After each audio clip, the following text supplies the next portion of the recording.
Hey, Burns, what's happening? Doing okay, Dick. How about you? Did you have a nice week of doctor visits? No, it wasn't pleasant at all, and I'm on another chemo routine, so I'm gonna hide so that people can't see the ugliness. Hey, am I gonna get my Christmas presents, or are they gonna be stuck in some port somewhere owned by China? Uh, they won't be stuck in a port. They'll be somewhere off the southern coast of California because the ports at Long Beach and Los Angeles are inaccessible. So the answer is probably not. Well, gee, And besides that, you always like those exotic toys that they're well, probably you know, you they're know, probably I particularly like my radio-controlled Mercedes, my radio helicopters, my drones. I fly them around the house and they smash all over. But I know, and there's really nothing I need. But we've already started to get stuff where stuff is getting lost in shipping and whatever. I've got a couple of packages coming and they ain't here yet.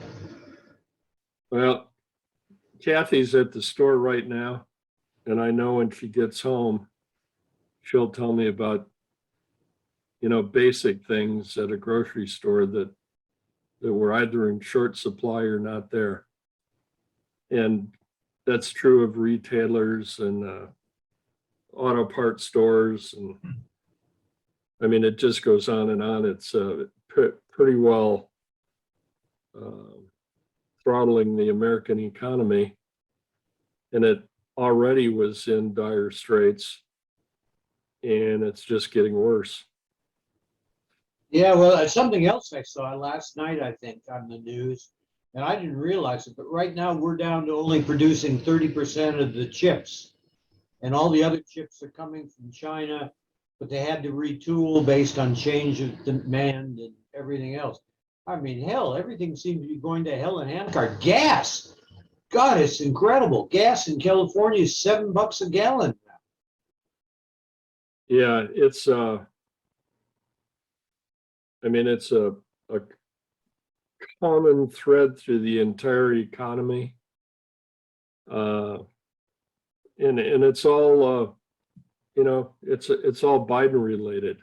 Now, when I say Biden to me is he was the Trojan horse.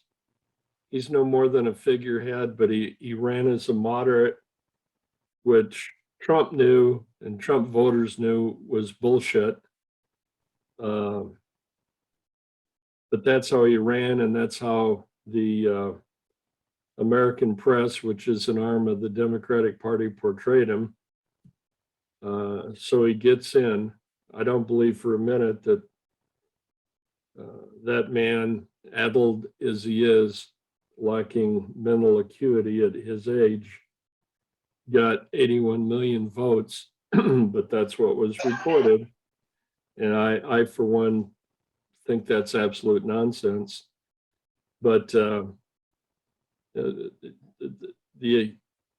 this presidency through the first 9 months is the worst in my memory. And you might jump in and say, well, what about Jimmy Carter? And I remember that well in the 70s, but we're only talking the first 9 months so far of Biden. And I think Biden is Jimmy Carter on steroids. And it's just a damn shame the country is being ruined and ruined rapidly. But back to the specifics of the supply chain, I've seen different numbers.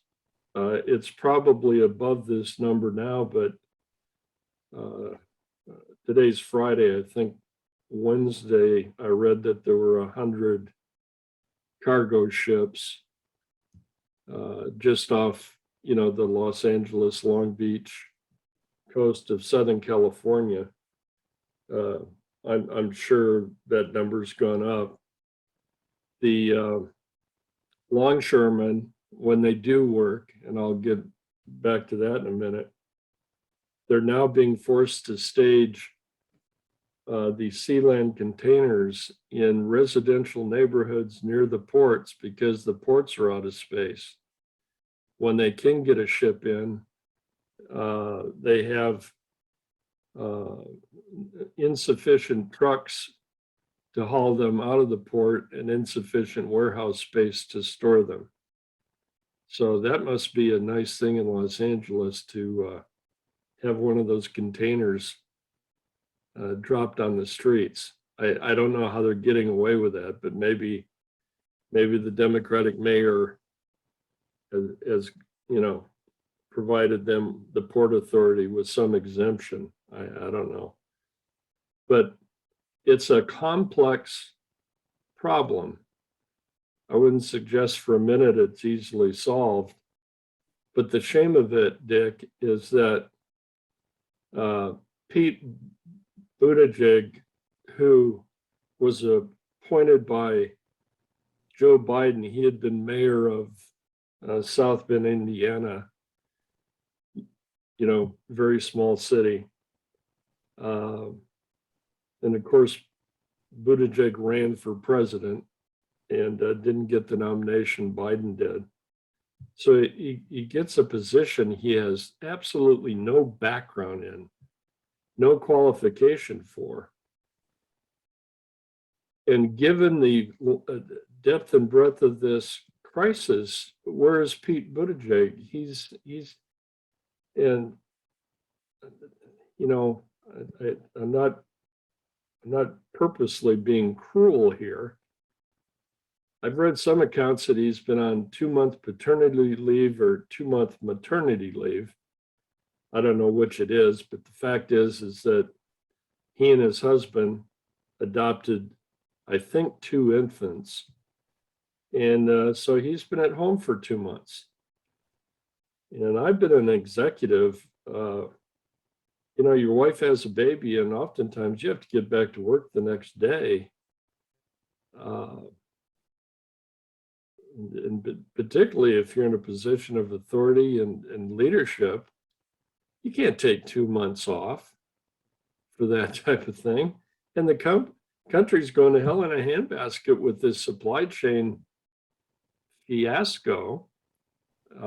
It's a huge bottleneck.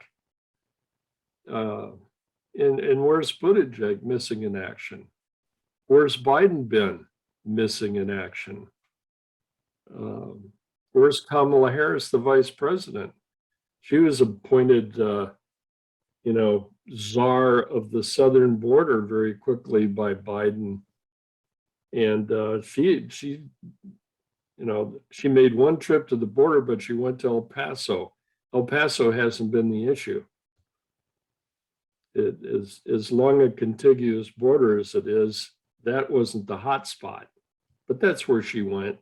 Well, it's my understanding that we don't even have anybody in charge of, customs and immigration. The guy's enacting whatever, and they haven't come up with anybody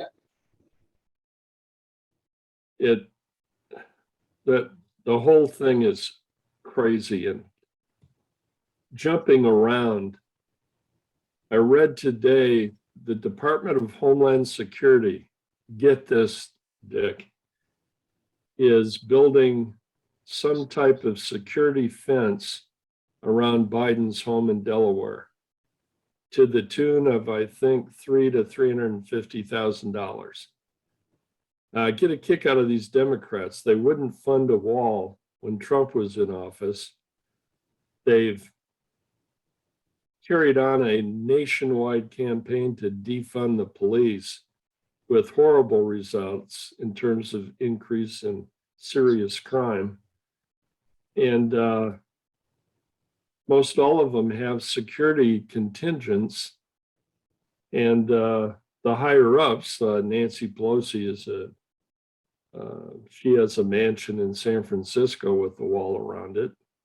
And now at taxpayer expense, Biden, who's not visited the southern border since he's been president, and he damn sure hasn't gone out to check on these ports in Los Angeles and Long Beach, but he's home every weekend and he's having a wall built at taxpayer expense. It's just, it boggles the mind that this administration is getting away with this. And,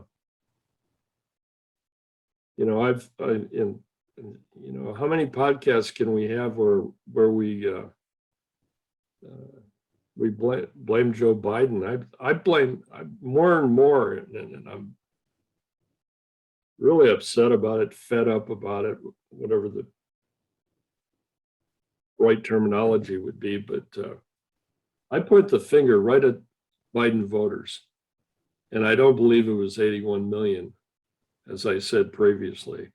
But those who genuinely went in and voted and had the right to vote in the election and voted for Joe Biden, what were they thinking? Well, I don't think they were thinking, number one, and because first of all, I agree with what you said.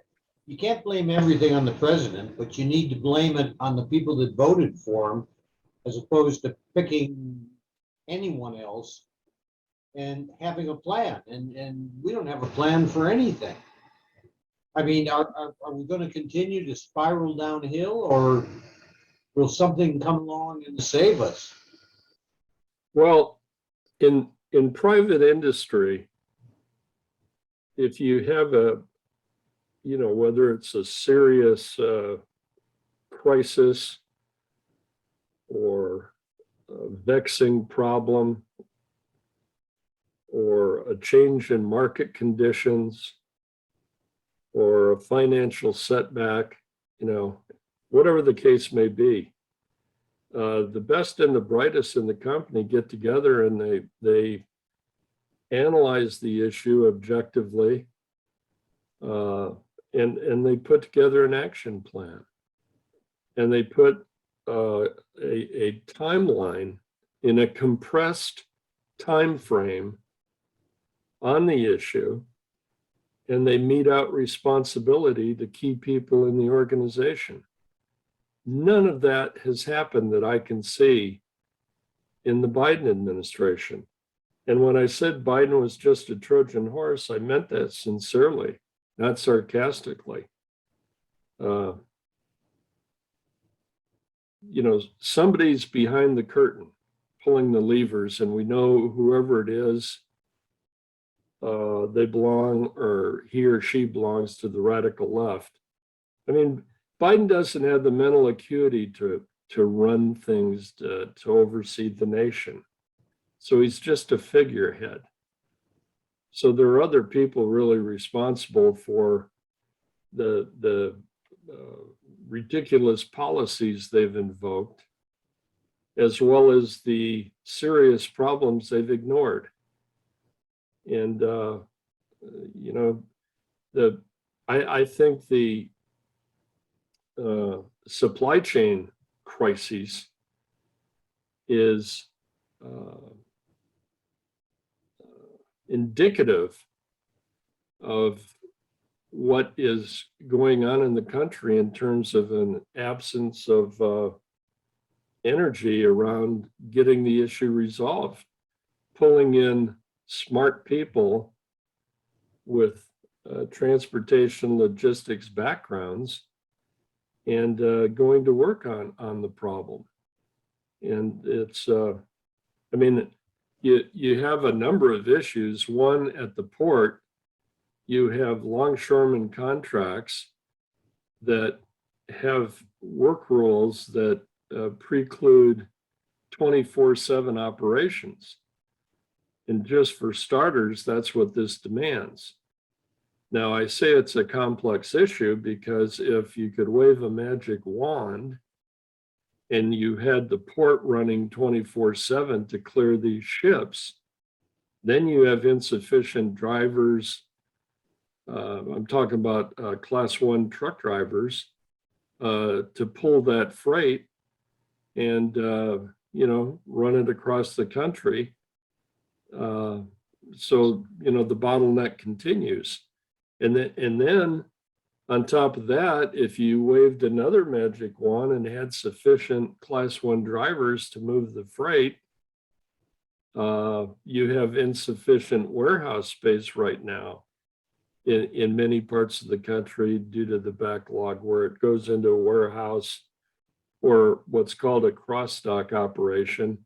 And then you have local drayage companies move that freight to stores and businesses and industrial accounts, et cetera, on a local basis.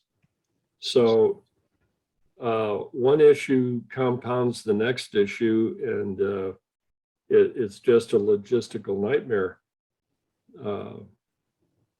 But to do nothing, I mean, all Pete Buttigieg has done so far is to get in front of cameras and say this thing is a result of COVID. I mean, the Democrats are just hanging on to COVID for dear life. And his prognostications, this thing's going to go on for quite a while. Well, gee, Pete, good job there. I mean, in private industry, he'd be gone. But people in government, they're still around. I mean, that one head is rolled over the Afghanistan debacle. To me, that's a case in point. And I don't foresee a head rolling over this supply chain issue. And one of the problems now is not only have they sat on their hands, but whenever somebody does get off his hindquarters and begin working this issue, you know, they're working from a reactive position rather than a proactive position. I can't believe for a minute that this couldn't have been foreseen, and people get after it before it became the crisis that it is, Dick. I'll pass it back to you. Well, you know, I'm sitting here and God, you look at the supply issues, the shortage of chips, you know, we export everything to whomever, and now we're, you know, Intel is building 2 new plants, I believe, at $1 billion a pop. You know, but that's not going to be on board for quite a while. And I'm just wondering how much longer this is going to go on. And judging from the current historical perspective, it's going to go on forever. I mean, it's not going to improve. And it's, you know, its impact on the economy, it's certainly an element in the escalating inflation rate in the country. It's going to translate into hoarding as more and more shelves are empty. People will feel compelled, excuse my phone. People will feel compelled to hoard, and that means that the items left on the shelves, few and far between, will go up in price. It's simple, basic economics 101, supply and demand. So it has ramifications throughout the economy. One of the things I've wondered about is the armed forces, and you were a career Army officer. The armed forces has logistical arms. They have, and I don't know if in the Army they call them this, but they have the equivalent of Class 1 drivers. And so do the National Guard in each of the states. At minimum, what's keeping government from moving troops into the ports to move these goods, at least in part? That would provide some relief to the driver shortage issue. Well, it's odd that you mentioned that because Millie's background was with the Service Deployment Command, as opposed to the Air Force Air Command. And they are the ones responsible for shipping everything. And you're absolutely right. There are the people trained, there's the equipment, there's everything. I mean, there's so many things, and I was basically a logistician, but there's so many things that could be done. And I look and there's nothing but a vacuum. There's no echo, there's nothing. Well, think back on presidents in our lifetime, Dick. If something like this was happening, there would be regular press briefings, and the President of the United States would be articulating a plan of attack. Now, he wouldn't get down in the weeds, so to speak, and get into all the details of what's being done, but the broad strokes would be made known to the American people. And we don't hear a thing. It's as if once they secured the votes, the legitimate ones and the illegitimate ones, and got Biden in office, what is or is not going on out of the West Wing is none of our business, because he doesn't hold press briefings. I mean, he was kind of bullied into doing this one this week with CNN, and naturally he picked CNN. I mean, yeah, it's incredible. I've been involved in business turnarounds, as an example, and you hold regular meetings with employees and suppliers and customers at suitable intervals to let people know what's going on and what the progress is on key actions. You know, we've knocked out 3 of 10, and we're in this particular area, and you know, you give them again but strokes, but that builds confidence in the organization and the leadership organization, and particularly for the banks. And that's private industry. But in terms of government, you and I, the American taxpayer, are the banks. And or you know, if you want to use the analogy, maybe it's a stretch, but the stockholders. And what are we getting? Not a thing. We just read the news every day, and the crisis at the port's getting worse. The longshoremen are still defying due to their labor contract, the need to work 24/7. The American Trucking Association has indicated, you know, the tens of thousands of driver shortages. Now, that in part was a result of COVID and the time it's taken to gear or ramp back up, but it's also a function of Biden's policies on unemployment. And that's not exclusive to trucking, it's across the country. But we have hundreds of thousands of jobs looking for employees to fill them. And the reason that's not happening was because the Democrats paid you to sit at home on your butt rather than working. And so this has had a pronounced effect on the economy. And you said something in our previous podcast on immigration policy. And let me pull that quiver or that arrow out of your quiver. Instead of letting every Tom, Dick, and Harry come across the southern border unimpeded, carrying disease and most illiterate in their own languages, why aren't we trying to get truck drivers from countries, whether it's allied countries or countries where, hey, a guy's a truck driver, but he'd love to live in America. I mean, you talked about it. We should base our immigration policy on garnering people with the skills we need at the time.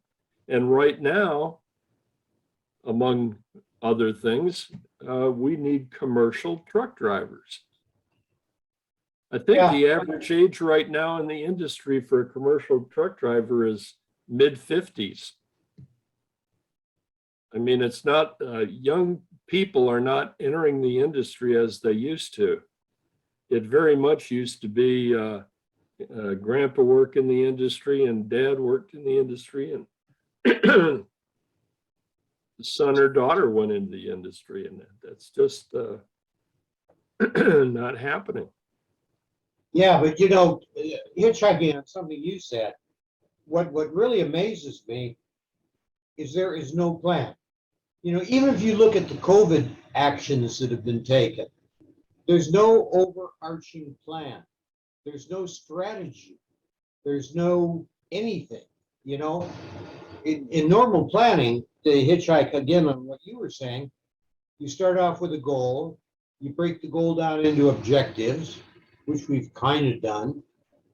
And then you get to the point where you start assigning individual specific things to be done, and you follow up, and that's how you do it. Well, we've never gotten to the how you do it stage. We're still at the, well, we want to go for 70%. Okay, well, we finally hit 70% in Hawaii, and the governor said, no, I think it needs to go higher.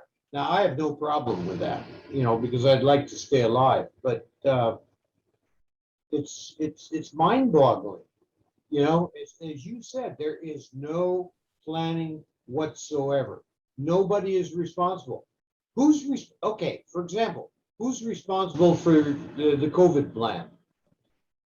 And notice I'm putting emphasis on responsible.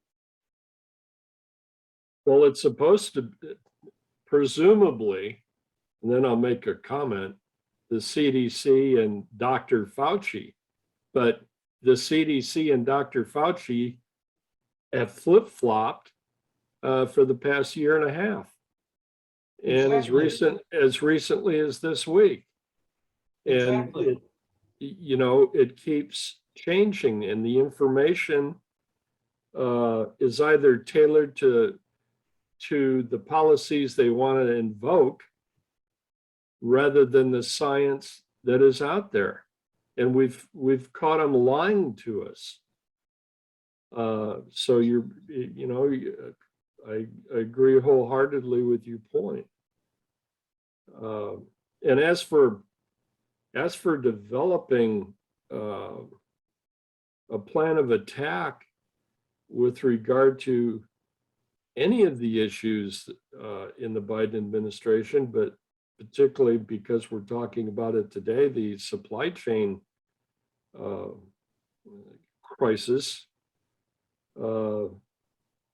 Pete Buttigieg is in completely over his head.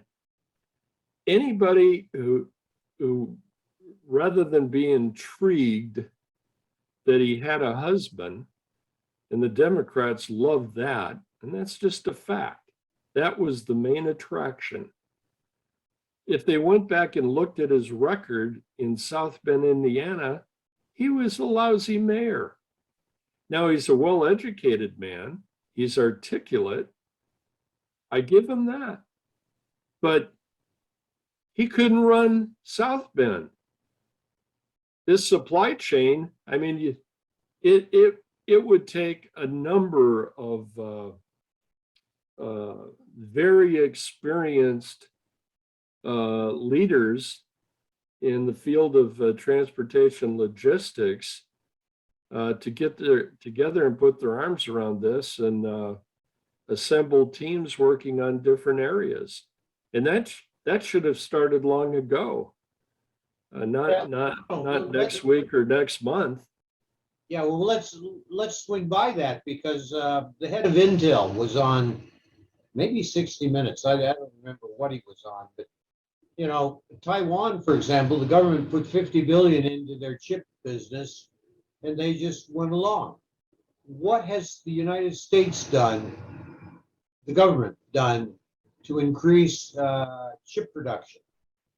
That's a question for you. Nothing.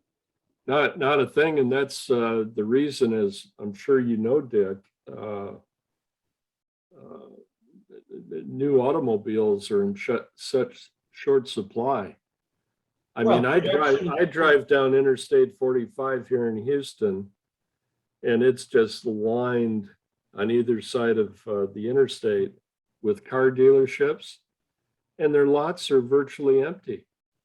And because of that, used cars are, you know, you can turn in a used car today and get far better than book value because the dealerships, to stay afloat, need something to sell. They're not getting deliveries of new vehicles from the car manufacturers because they can't put chips in the vehicles. well, you know, something was on the news last night. I don't even remember who said it, but basically, auto production is down by 2/3. You know, it was 3.5 million last year, and now it's down to less than 1 million. So if you want to get a new car, I wouldn't buy one now because God knows what kind of chip they'd put in it. Well, the whole thing is such a mess. And again, and I may be beating it to death, but you know, in a manner of speaking, it's almost criminal. You take cabinet level positions, and it's all about patronage as opposed to competency. Now, I'm not saying that's been the case in every administration, but it sure is in this one. I mean, even John Kerry, who's a headline grabber, has been missing in action. I mean, he'd be supposed to be the climate change czar. But Hey, you don't hear. he appeared. I saw him He with Queen Elizabeth. It's the first time I've seen John Kerry in 2 years, but he was there. And Bill Well, Gates was there, and Elton John was there. Yeah, okay. Now, they're interesting you say that. That's an Yeah, example. John Kerry is alive. Well, I can't remember the conference, but it's over in Europe and it's upcoming. And I about fell out of my chair. Biden's going there and he's taking Pete Buttigieg with him. So Pete Buttigieg, coming off a 2-month absence to care for a baby, is going to be at some damn conference. I mean, how can you even do that? That'd be the equivalent of you know, major corporation, whether public or privately held, that's on the verge of bankruptcy, and the CEO or chairman of the board decides to go on a long vacation over in Europe. I mean, it's absolute. Anybody who's been in business and has been worth his salt or her salt just has to be appalled at what's happening. And think of the crap that Donald Trump went through and the reasons he was impeached. And there's no call for Biden's impeachment. And I'm not even, heck, don't impeach him. Just give him a mental acuity test. Do that much for the American citizen, the voter, the taxpayer. Let's find out if this guy has a snowball's chance in hell of even conducting himself as president of the United States. Anyways, it gets my blood up. But again, I was in transportation logistics my entire career, so I see these photographs. I wasn't in sea land freight, but I was in the trucking industry, and for a goodly period, a very specialized segment of the industry. And so this just grates on me when I see the inaction, the indifference, and I recognize, just based on my own experience, what the ramifications are. And two, let's just say, for argument's sake, and this may sound egotistical, and I don't mean it to, there are far better people than I who should be tackling this major issue. But let's just say they hypothetically threw me into the breach. I could go about this better than Joe Biden or Pete Buttigieg, the cabinet level director of transportation. I could get after this. I'm trained well enough. Well, my wife was making the comment that, and actually she said the same thing, using military truck drivers and everything else, all kinds of possibilities. But she also said, try something, anything. And if it doesn't work, you adjust from there. Well, if you don't try anything, you got nothing to adjust to. So you don't know if you'd ever succeed or not succeed. And is what I've seen in the chip business, immigration business, trucking business, shipping business, there isn't a plan for any of it. And that brings me up to one of my favorite sayings: if you don't know where you're going, you're going to end up somewhere else. Well, let's just think back. I don't know if this analogy will be meaningful to anyone other than we oldsters, but we saved the day, excuse me, Western Europe, Great Britain in particular, in World War II, if we hadn't eventually, because it took a while, decided to provide armaments, commodities to Great Britain. Hitler would have been able to take over Great Britain, and let's just say, as an example, that the situation on the West Coast with regard to all these transport ships being tied up, and then the inability, when we can get one into port and offload it, being unable to move the freight. What if that had happened in wartime?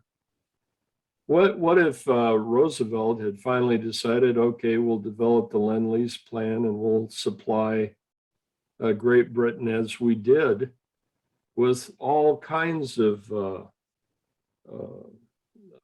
armaments, munitions, commodities, the needs. And each and every day, Roosevelt was saying, hey, we can't even get our ships back, let's say to New York, to turn them around, sending them back to you because you can't get the damn things offloaded. I mean, to me, put this thing on a war footing, a quote unquote national crisis, because that's what it is. I mean, I don't know what people are thinking if so many things are wrong right now in the Biden administration. I think people are hunkering down when they get into their homes at night. They probably don't even turn the news on. They just don't want to hear about the latest thing unraveling I can't say unraveling. uh, in America, and particularly in the economy. But if you put this on a war footing, and get the best and the brightest involved, it can get fixed. And it needs to get fixed in a hurry before there are already indications we've moved into a recession. And inflation already is the highest it's been since the Carter years. How much longer? We're going to fix that. We're going to raise the minimum wage. Yeah. You know, it's interesting. I mean, but you triggered something using the military. You know, one of the most successful logistics supply resupply activities took place during World War II in Sicily. And if you go back and you look at that, it's basically what you're saying. And yet the lieutenant that set it up, you know, became a hero and everything worked really great. But getting back to the American public, I don't think the American public, and I'm not trying to be facetious, nor am I trying to be condescending. I don't think that they have a clue as to the depth of the issue, the possible solutions to the issue. You know, they're looking at it like they typically do, which is, am I going to get my Christmas presents? Do I have to order them by Halloween, which is what they're now saying? And you still might not get it. You know, they have no grasp as to the importance, no grasp as to possible solutions, because they don't understand. I mean, they're so used to the government doing stuff that they don't know how to do stuff without the government. Well, I think, I'll just use the term spoiled. And, I've been spoiled. You've been spoiled. No, I haven't. Well, hear me out. You go to the grocery store, there's nothing like an American supermarket. I mean, you can buy clothing, you can buy nursery plants, you can buy food, you can buy, delicatessens of fish, everything under the sun. The American supermarket is, we take it for granted, but it's something to behold. And we go in, pick any day of the week, and you go in and until COVID and until this current crisis, transportation crisis, we've been used to having the shelves full. Now, let me make a last point so I don't forget it. And you'll know this, Dick. There's short-term and long-term strategy. And those things need to be identified. You've got to take the various problems ensuing from this supply chain crisis and dump them into silos. What are our immediate needs? What are our moderate needs? And what can, what is more of a long-term strategy? Well, Trump was already on the long-term strategy. Bring manufacturing back into the United States. Right now, it costs $17,000 to ship a container from Asia to the West Coast. And by the way, DeSantis and Rubio, bless their hearts, have been saying one thing that might help is ship the stuff to Florida. We have ports here and we have capacity. But the problem with that is that takes that container cost up to $27,000. It's already at 30. The latest figure is it's gone from 17 to 30. Okay, well, it changes day to day. But the point I'm making is we'll always have imports. But Trump ran on, among the issues he ran on, was the Rust Belt economy that the Democrats had wrought, and how we get industry, not only manufacturing, but assembly back into the United States. And for one reason, strategically, if we ever were on a war footing, good God, we can't count on be at the beck and call of other countries to be our suppliers.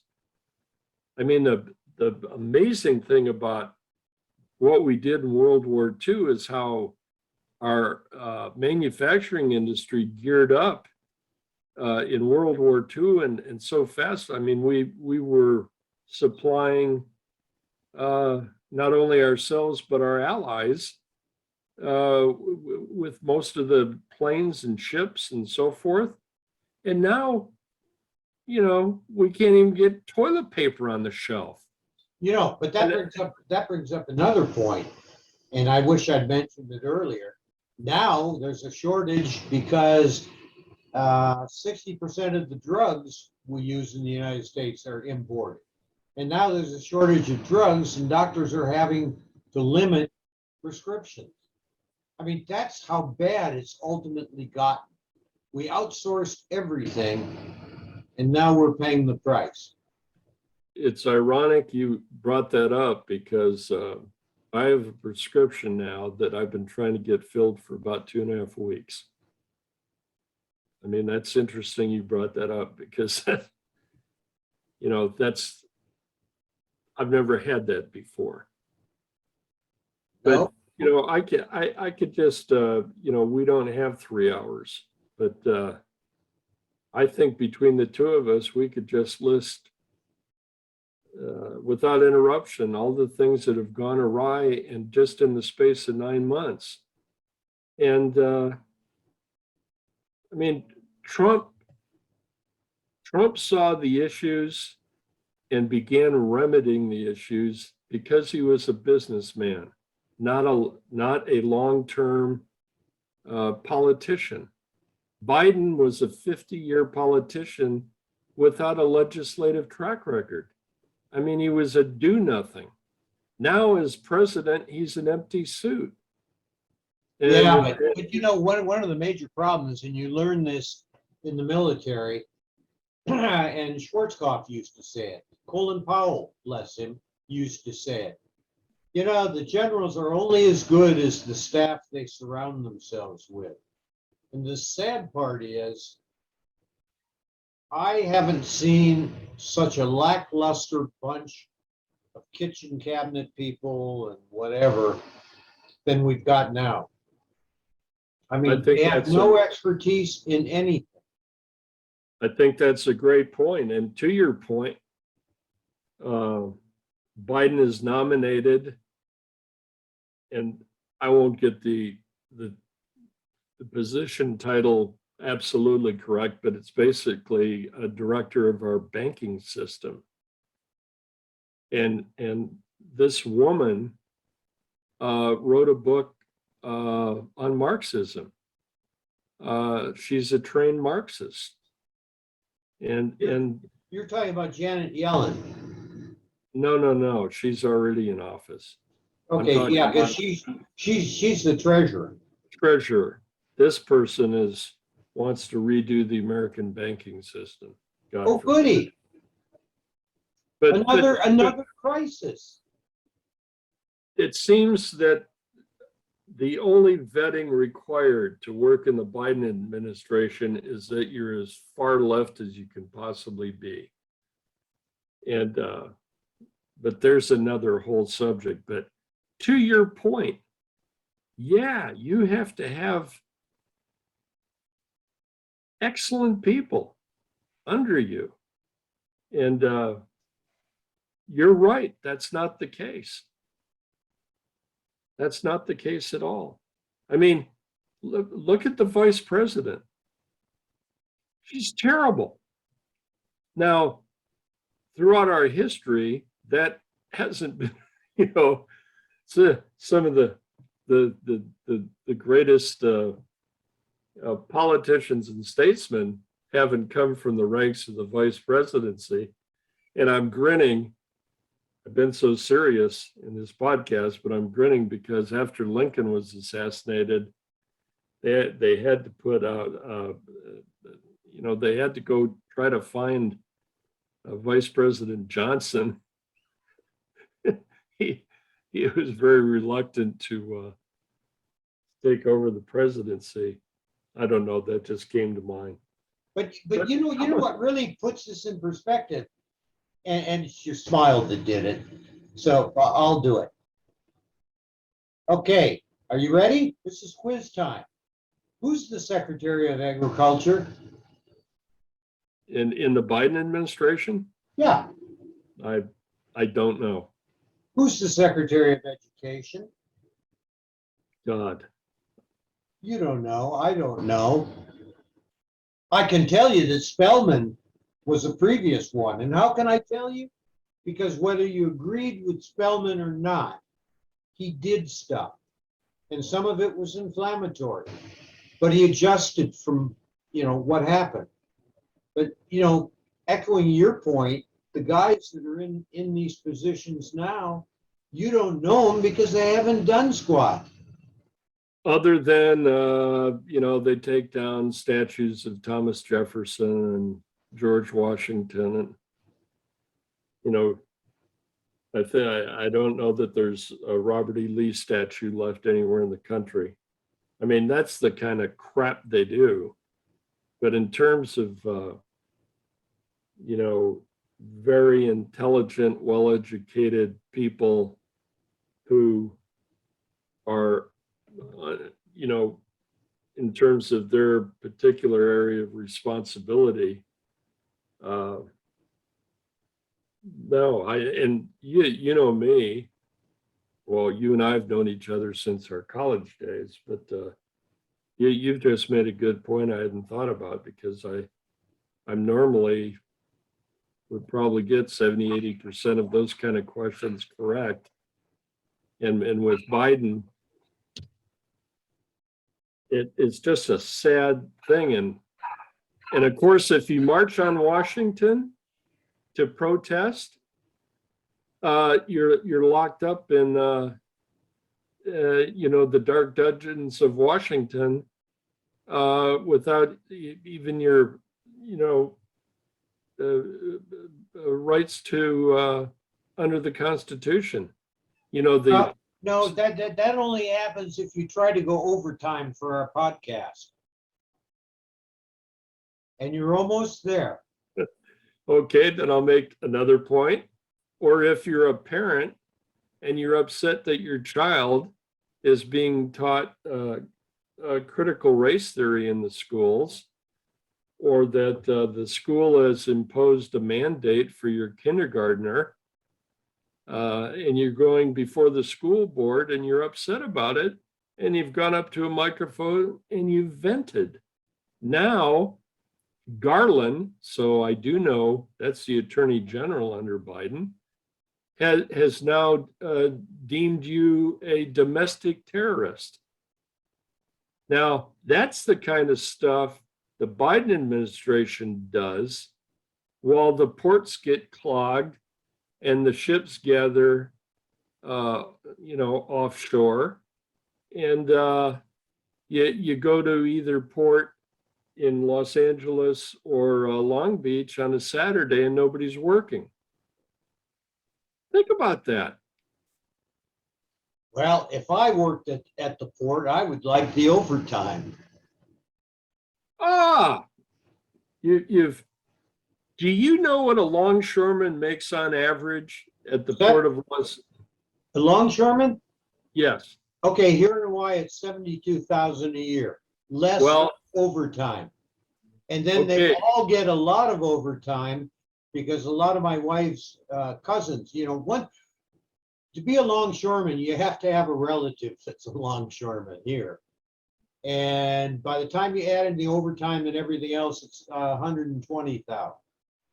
Well, and I saw this today, Los Angeles, Long Beach, under their current contract, an average longshoreman there makes $177,000 a year. Wow. Yeah. So do you think Do you think that guy wants to work on Saturday and Sunday? No, I don't think so, but I think we have to go and carry this on next week after stewing on it. Well, I guess one or the other of us, Dick, ought to run for president, but we're as old as dirt, so that probably won't happen. Well, yeah, but the flip side is, and Millie and I were talking about it, we've been very successful because we've got the experience and we learn. You know, we probably could not be successful in today's economic and political situation. I agree with your point, because so much in private industry, in public life, everything's politicized. I mean, comedians can't be comedians anymore. Everything is politicized. Yeah, I don't think we could have Bob Hope or Johnny Carson drop parachuted in from the grave and do the kind of shows today that they did when we were young people. Yeah, I'm trying to think. Speaking of that, who's the comedian that Netflix sliced? I don't know. Anyways, I'm not a Netflix fan. well, no, but apparently, well, he's a comedian. He had a Comedy Central show, but they took him off, I think, because he made an inappropriate lesbian, transgender, whatever. I don't know. But look, we got to say goodbye and carry this on next week when I feel better. Okay, well, I do hope you feel better, Dick. And well, same with you. And I hope you're able to get your drugs. okay. On that note. Okay, ciao.